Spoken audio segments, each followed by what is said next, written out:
Hey you guys, what is up? Really excited to be narrating Pokemon battles again. It's been a really long time and I apologize for that. This is Battle Roads content. This is actually from the Battle Roads in Hot Springs, Arkansas on September 1st, so I've been kind of sitting on these for a while. But anyways, on the left we have my really good friend Josh Smith, and he's playing Garchomp Altaria. And then on the right is another Arkansas local, Nathan, who is playing a standard Eels, I think, a more Mewtwo-centric Eels. I know I've actually seen some quad Mewtwo lists, like Mewtwo quad Eels, or quad Mewtwo Eels, that are really interesting. And I don't think Nathan is specifically playing that, but sort of similar, approaching on that, verging on that. I think he's playing like at least, it seems like he's playing 3 Mewtwo in this game from what I remember. Maybe not, but anyways, Josh is going to go first, start with the Emolga, which is nice for a lot of matchups, although it does take away from his bench space. And he's going to call for family here, getting out two Gibbles. So now he has 2 Gibbles and 2 Swablues. So not a bad turn 1 from him, looks strong. Nathan, however, is just going to Juniper. And we see he Junipers away some Eviolites, things like that. Kind of gutsy turn 1, but you want to get those Eels out. He is playing the deck that I think does, just compared to Garchomp Altaria, has a better late game and can play off the board better. And he benches a Blitzel, so clearly my memory of what Nathan is playing isn't as correct as I thought it was. It might just be that he played this another week and I thought he was playing a more Mewtwo-heavy version, and that was just another week. But the Blitzel means that he's playing the Zebstrika that has an attack that locks trainers for lightning and a colorless energy and does 40 damage. I want to say it's not Disconnect, and that's his other attack, but the attack name's kind of, slipping my memory right now. But anyways, he's going to paralyze Josh's Emolga with his Dynamo, which really doesn't matter too much. I can't see, I guess if Josh got a turn 2 Garchomp, that would be a factor, but now, the way Josh plays, that's going to be differently. But he drops down 2 Gabites, which is great. For those of you who don't know, Gabite has an ability called Dragon Call, which lets you search your deck for a Dragon-type Pokemon. And Josh is going to grab out 2 Altaria here, which is an interesting choice in that he could have tried to get maybe another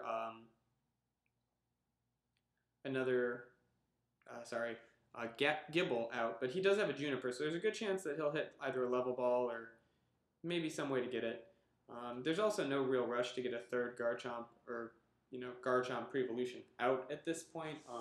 His opponent seems to have a slow start, and now that he's got the Dragon Call, he does have a lot of searchability. He might want to even hesitate for another turn just to set up more, knowing that he's going to get locked out of trainers with this Blitzel, or this, Zebstrika that it'll potentially evolve into.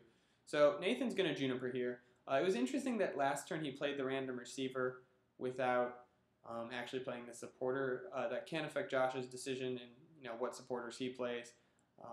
But at the same time, we're not in a portrait format where doing that with Smeargle could really cost you. So Josh hits a Garchomp here, which is kind of interesting to see how that'll affect his Dragon Calling and not having to search for that one.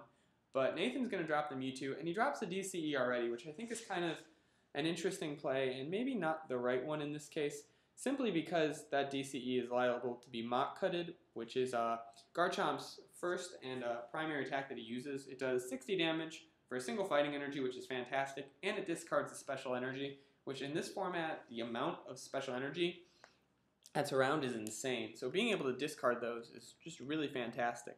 But it seems like Nathan is going in for the attack. He's going to retreat on his Dynamo, and he's going to X-Ball. He's going to catch her. Okay, so he catches the Gabite. So this is a good play now. This definitely changes the level of that play he just made.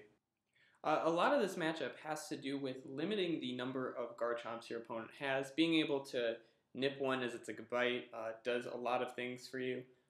Especially when you're in a situation like this one where Josh now has to try and figure out if he wants to risk things or take risks or not. The risk being here is what does he do about these Dragon Calls that he has? He can't Rare Candy that current Gabite. He's got a Super Rod, which is good that he can play that now. That's really important because of these disconnect or these Zebstrikas that Nathan has to potentially respond with, blocking Josh out of Super Rods. But now that he's already played one before the trainer lock is up, that's a huge advantage for him.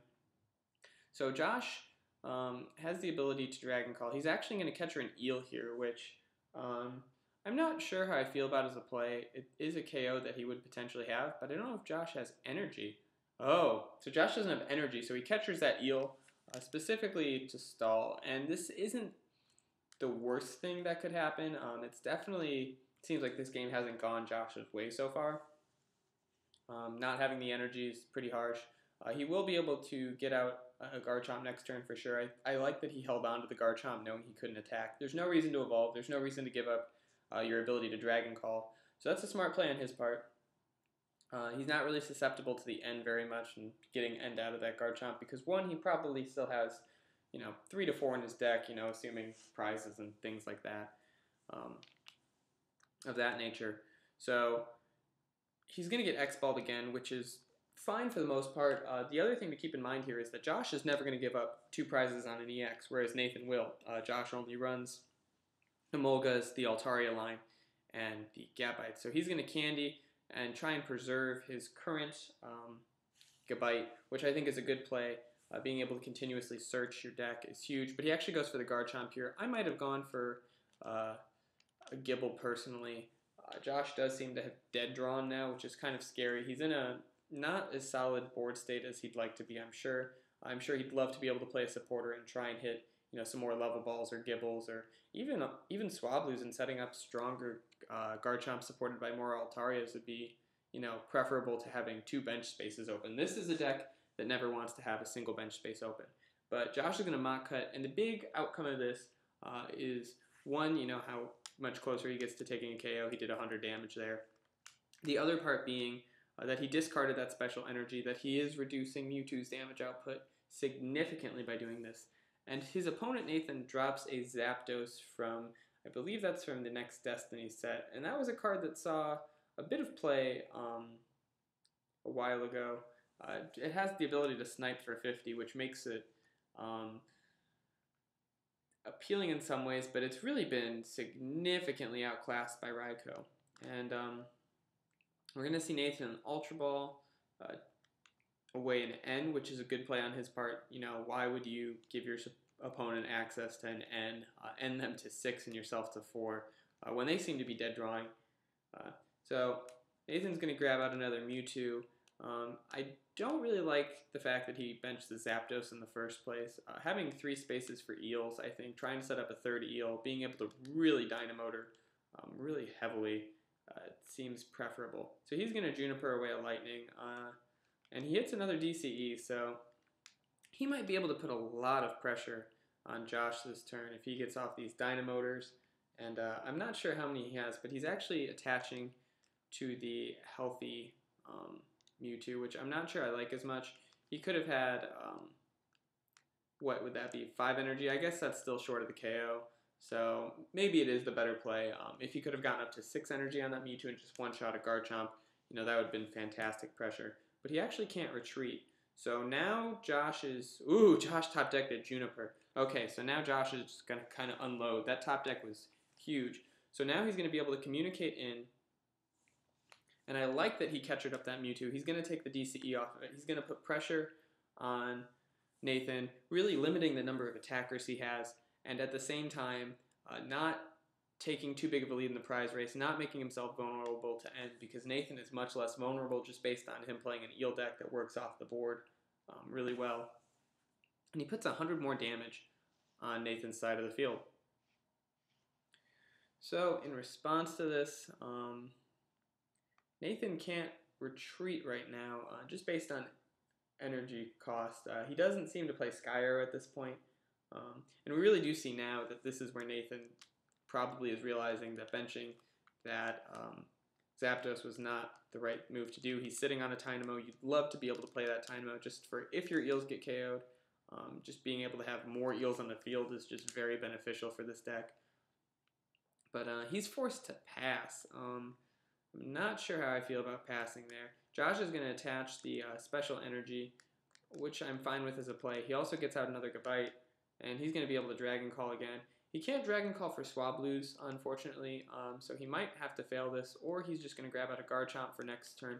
No reason not to. It thins your deck so you're not going to draw it, into your hand for your turn draw, in case you maybe need other things. But he might not have the other Gibble, and he's going to take a KO. And actually, we do see that his last Gibble was prized. So some really smart playing by Josh in this, but hitting that Juniper was just so key for this matchup. I don't know if Josh could have won if he didn't top deck it or hit it in at least one of the next few turns. He did have a catcher to try and stall, but he also hadn't really played many supporters, so it's not surprising that he hit it. But Nathan's going to Super Rod, and the problem with Super Rod is that you're forced to take energy if they're in your discard. You have to take 3 cards if there are 3 Super Rodable cards in your discard. So putting those energy back means there's energy he can't Dynamotor. Perhaps he should have Dynamotored before playing his Super Rod, just so he couldn't Dynamotor those cards. But again, we see Nathan is trying to power up a Mewtwo. It looks like he just manually attached, and ooh, I think he just Ultra Balled away 2 Dynamos. Oh, that's a rough play, but again, I can't emphasize the Zapdos being something that's not desirable. And here we're going to have a bit of a problem. Nathan thinks he has KO, however he does not. There's not enough energy on the field there, so he should have used that extra Dynamotor before he Super Rodded. So that's definitely going to come back to bite him. Losing that Mewtwo, that's going to bring him down to 2 prizes on this turn, and there's no reason for Josh to do anything other than just keep attacking. As the camera goes a little out of focus here, I don't know if this is going to persist for the rest of the match. Okay, there it goes again. Someone probably bumped it or something. But so Josh is going to KO that Mewtwo, go down to 2 prizes, and there's still a Mewtwo left on the field. So Josh really has an interesting choice. Do you try and specifically go for the Mewtwo if it doesn't end up active this turn? You just kind of take some easy prizes. I don't see there being any reason not to try and KO this Blitzel, but he's going to catch her up, and he's going to go for an Eel. Personally, I would have sat on the catcher for this turn, KO'd the Blitzel, and then just had that catcher knowing you can take a KO on anything. Instead, Josh is actually probably now going to take another turn to win this game, simply because he's going to have to try and KO this Mewtwo if he doesn't hit another catcher. I'm not sure what his catcher count is at this point. I know he's played several to stall Eels, and I think he's played at least 3. I'm confident that maybe he hasn't played the last one, but so he's still in a very good position. He's got 2 more Garchomps with energy.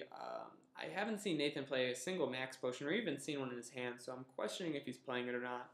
That Zeb Strike line can probably take up a lot of space, so that might be one reason as to why he's not playing Max Potions. But he hasn't really used that Zeb Strike line much, so I don't know how thick that line is. And he's just going to Josh is just going to mock cut for game. So I hope you guys enjoyed this one.